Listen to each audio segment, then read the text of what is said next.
Boa tarde, todos e todas. Eu falo em nome do Instituto Desiderata, sou analista de dados em saúde, como foi apresentado no início. Primeiramente, eu queria agradecer o espaço, acho que é fundamental ter um lugar para poder discutir informação em saúde, pensar políticas públicas. Eu falo enquanto Instituto Desiderata, que eu vou apresentar um pouquinho para vocês, mas antes disso, deixa eu até passar aqui.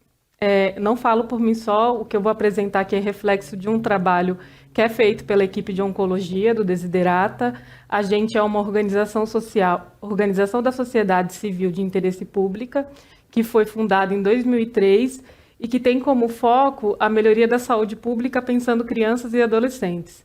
E aí, desde a sua origem, a gente pensa o câncer infanto-juvenil, então vai fazer 20 anos, no próximo ano, que a gente trabalha com essa pauta, olhando crianças e adolescentes de 0 a 19 anos, e em 2019, ampliando o debate das doenças crônicas não transmissíveis e também dos fatores de risco, a gente tem discutido também a obesidade dentro da agenda do Desiderata. A gente trabalha com advocacy em saúde, e eu coloquei aqui essas 4 etapas mais para entender como se dá esse processo, né? Para pensar a política pública. Então, antes de tudo, a gente faz estudo e pesquisa em relação ao câncer infanto-juvenil e também a obesidade. Aqui eu vou focar no câncer e falar, sobretudo, do município do Rio, que é onde a gente atua principalmente, com uma perspectiva de expansão futura também. Então, a gente tem, dentro dessas etapas, o levantamento do dado para pensar a tomada de decisão baseada em evidência. Uma segunda etapa, que é a mobilização, e aí é tentar reunir o máximo de atores possíveis, também para pensar de forma conjunta qual que é a ação, qual que é a estratégia direcionada para determinado agravo ou um problema de saúde. A parte da implementação, então pensar junto com os responsáveis qual é a melhor forma de chegar a uma determinada meta. E, por fim, o monitoramento, que é olhar mais uma vez para os dados, para os estudos e pesquisas e avaliar de que forma que está sendo implementada determinada ação. Então, eu trouxe esse slide para a gente falar por que do câncer infanto-juvenil, e na medida que o Dr. Luiz e a Nina foi apresentando, eu fui comparando algumas informações das apresentações dos dois com a minha. Tem bastante coisa que converge, na medida que eu for apresentando, eu vou falando também. Então, quando a gente pensa o câncer infanto-juvenil, ela é a primeira causa de morte por doença na faixa etária de 1 a 19 anos. Isso não inclui menores de um ano, fique bem claro. Em relação à taxa de mortalidade padronizada por câncer infanto-juvenil, e aí pegando de 0 a 19 anos, a gente percebe que durante os últimos 20 anos, essa taxa ela se mantém estagnada. Então, a gente não vê uma redução que seja significativa em relação à mortalidade, sendo esse mais um dos motivos também para pautar essa questão. Aqui tem a estimativa dos casos também novos por ano, que foi produzida pelo INCA. Então, para o ano de 2020, estimou-se 8.460 casos novos de câncer infanto-juvenil. E aí tem uma particularidade em relação a esse câncer, que o Dr. Luiz trouxe muito, a importância do diagnóstico precoce, né? Quando a gente fala do câncer infanto-juvenil, ele é primordial, porque não existe nenhuma evidência que medidas preventivas sejam, de fato, eficazes na prevenção do câncer infanto-juvenil, né? Então, a chance de cura e o acesso a um tratamento de qualidade de maneira rápida é essencial para garantir maiores condições de vida para essas crianças e adolescentes. E aí a gente tem essa informação de que 80% dos casos com diagnóstico precoce e com tratamento de qualidade. A gente tem esse dado de que aumenta em 80% a chance de cura se garante o diagnóstico precoce e ao acesso ao tratamento de qualidade. Essa é uma informação de países desenvolvidos. E pensando o câncer infanto-juvenil, o Desiderata atua dentro do município do Rio de Janeiro, e são 3 áreas de atuação dentro do câncer infanto-juvenil. A primeira é o diagnóstico, que é o que eu vou trazer. A gente tem uma base de dados que é produzido de um sistema de informação que é próprio. A segunda é a questão do registro, também trabalha com a qualidade e com a melhora da informação em saúde. E a questão do tratamento também, que tem uma parte dos ambientes humanizados, mas hoje o foco, pensando o tema da mesa e para pensar o impacto da Covid no câncer infanto-juvenil, eu vou trazer um pouquinho da política do Unidos pela Cura. O Desiderata começou em 2003 e no período de 2 anos foi o planejamento para entender qual que era a demanda do município em relação ao câncer infantil, assim, se era hospitais novos, qualificação e tentar chegar em um melhor caminho. E dentro disso, dos estudos que foram produzidos para poder elencar uma estratégia, o que foi definido foi a política do Unidos pela Cura, esse é o nome que recebe, que garante o diagnóstico precoce do câncer infantil e que tem como missão que crianças e adolescentes com suspeita de câncer cheguem em centros diagnósticos e aí hospitais que são pactuados dentro dessa estratégia em até 72 horas. Então, aqui só um pouquinho mais sobre a história do Unidos pela Cura, foi criado em 2005, e aí tem uma parceria pactuada com os hospitais de oncologia pediátrica no estado do Rio, e também essa construção foi feita com gestores públicos e com a sociedade civil, que é essa questão da mobilização para poder entender qual que era o problema e pensar de forma conjunta a melhor solução. Então, Unidos pela Cura, ele combina 3 estratégias, né, para agilizar e para monitorar o encaminhamento de pacientes pediátricos com suspeita de câncer dentro da rede. A primeira estratégia é a sistematização do fluxo de encaminhamento a partir do território daquela criança e do adolescente. Então, funciona da seguinte forma. Dentro do Unidos pela Cura, a gente trabalha sobretudo com a atenção primária em saúde. Então, a criança ou o adolescente vai a uma clínica da família, que aqui em São Paulo é semelhante à unidade básica de saúde, e o profissional de saúde que suspeita do câncer infanto-juvenil vai encaminhar essa criança ou adolescente dentro do prazo de 3 dias para um serviço referenciado em oncologia para o diagnóstico e tratamento. Então, a gente garante dentro desse fluxo que seja feito esse encaminhamento no prazo de 72 horas. Uma segunda frente é a capacitação dos profissionais de saúde para suspeitarem e identificarem sinais e sintomas. Então, a gente tem um curso que antes da pandemia era presencial e aí no novo contexto, entendendo a demanda atual, passou a ser à distância. Então, a gente tem a modalidade EAD agora para capacitar esses profissionais. E, por fim, das informações que eu vou trazer, a questão do sistema de informação para o registro e monitoramento dos casos de modo geral. A gente entende que o sistema de informação, a ideia é tentar incorporar tanto para o município quanto para a Secretaria Estadual, para que seja uma coisa dentro desses espaços, mas até então, e a partir do período que foi formulada a ação em 2005, não tinha nenhuma outra estratégia. Então, foi o melhor caminho para poder garantir esse fluxo e conseguir monitorar. Então, aqui eu vou apresentar alguns dados que são desse banco do Unidos pela Cura, então não são dados de acesso livre, mas no final eu trago um pouquinho sobre dados sobre tratamento, mas a princípio essa informação que tem como fonte o último boletim informativo do Unidos pela Cura, só para poder entender um pouquinho da dinâmica desse projeto, dessa política dentro do município do Rio. Embora tenha começado em 2005 a ação, a gente só começa a registrar esse dado em 2008. E esse dado que a gente tem aqui em 2008 só representa o último trimestre do ano, porque foi quando, de fato, o sistema foi implementado no município. E aí o que a gente consegue observar nessa série histórica de 2008 até 2020 é que tem sido uma crescente o número de encaminhamentos no município e que tem acontecido a manutenção dessa prática a partir das ações que a gente faz em relação à capacitação e está junto com os profissionais da rede também fomentando essa política de encaminhamento via Unidos pela Cura.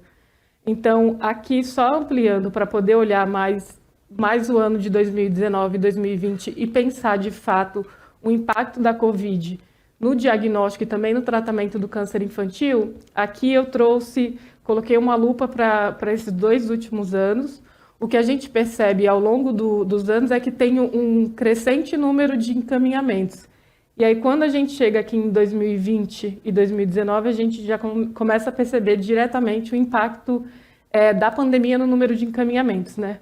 Aqui em amarelo são os dados de 2019 e o que está em azul, na projeção um pouquinho roxo, de 2020. Então, a gente percebe que janeiro, fevereiro e março, a gente tem um número de encaminhamento muito maior em 2020, quando comparado com 2019, que é o que a gente já espera em relação ao Unidos pela Cura, que é o aumento de encaminhamentos a cada ano.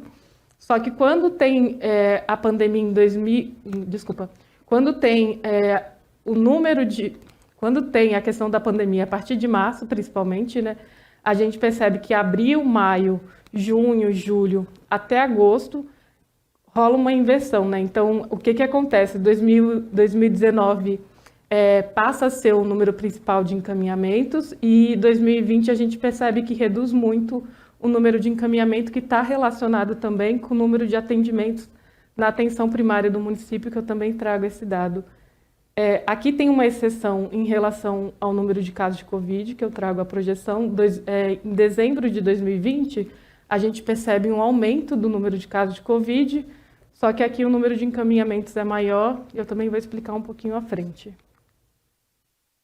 Aqui só para poder mostrar que a questão do encaminhamento está diretamente relacionado ao número de atendimento realizado na atenção primária, né? Então, essa é a distribuição dos atendimentos na faixa etária de 0 a 19 no município do Rio. Tem o mesmo desenho aqui de 2020, se a gente perceber o que está em azul, é bem parecido. Então, na medida que aumenta o número de atendimento, a gente tem um aumento no número de encaminhamentos também via Unidos pela Cura. Aqui um outro dado para poder pensar também essa informação é o número de notificação do CIVEP gripe. Então, são os casos que são suspeitos e confirmados por Covid no ano de 2020, também para o município do Rio. E o desenho é como se encaixasse naquele primeiro e no segundo também slide em relação aos atendimentos e encaminhamentos via Unidos pela Cura, né? A gente percebe o aumento da curva a partir de maio, com maior pico em abril, a partir de março, desculpa, com maior pico em abril e maio, depois uma queda e uma projeção de aumento aqui em dezembro. E aí, quando a gente sobrepõe essa informação, que eu acho que fica um pouco mais fácil de entender, embora sejam valores diferentes, eu coloquei assim só para ficar mais evidente o impacto da pandemia nos encaminhamentos, né? Então, a gente percebe que o que está aqui tracejado em vermelho são os casos de Covid notificados no CIVEP gripe, tanto os casos de Covid quanto os casos suspeitos, e as barrinhas em amarelo é 2019 e azul é 2020. Então, o que a gente percebe é que reduz o número de encaminhamento na medida que aumenta o número de casos suspeitos de Covid. Em dezembro, a gente tem uma inversão em relação a esse dado, que pode ser explicado já pela reorganização da rede. Então, a rede já está mais estruturada para começar a receber pessoas na atenção primária. Então, a gente vê o retorno do atendimento individualizado e, consequentemente, a gente começa a ter um maior encaminhamento via Unidos pela Cura também. Esse é um outro dado que é de fonte aberta, de acesso livre, do painel de Oncologia Brasil. Essa informação a gente coletou no ano passado para tentar entender como que estava, além dos dados do Unidos pela Cura, como que estava essa questão no município, em relação ao registro também pela rede, né? Então, aqui tem uma série histórica de 2013 a 2020, mas o foco é aqui na variação percentual de 2019 e 2020. Esse dado é sobre a distribuição de casos diagnosticados de câncer infanto-juvenil com relação a 2019 e a 2020.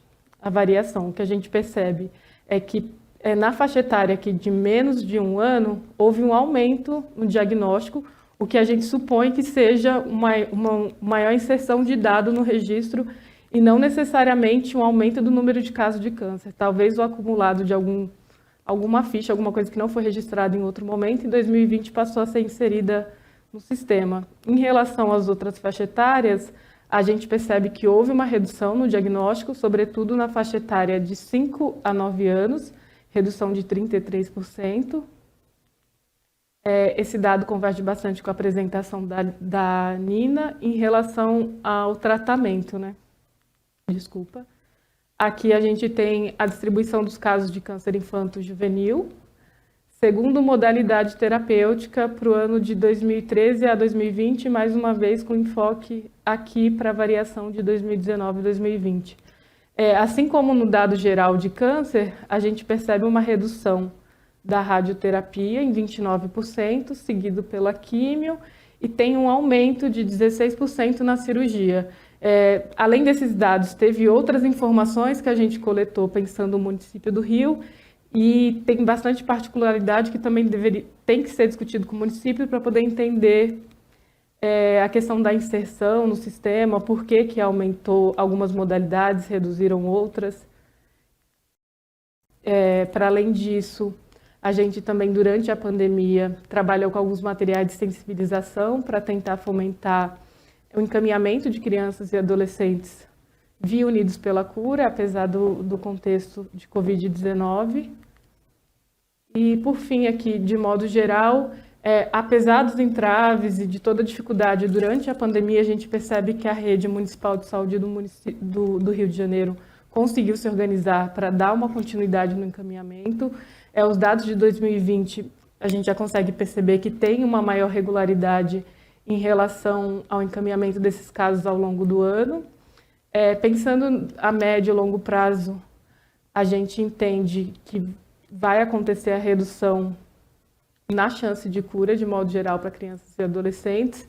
A questão do atraso no diagnóstico é evidente nos dados que a gente já tem agora, e a gente consegue olhar essa informação em uma perspectiva mais micro e olhando o município do Rio de Janeiro, com esse banco de dados do Unidos pela Cura, que representa um determinado território, mas quando vai olhar já o estado do Rio, ou até a nível nacional, a gente não consegue olhar esse tipo de informação, porque a gente não tem acesso ainda, tem um atraso também. É isso, estou à disposição, deixo meu contato, e acho que vai ser muito importante falar sobre esses dados aqui.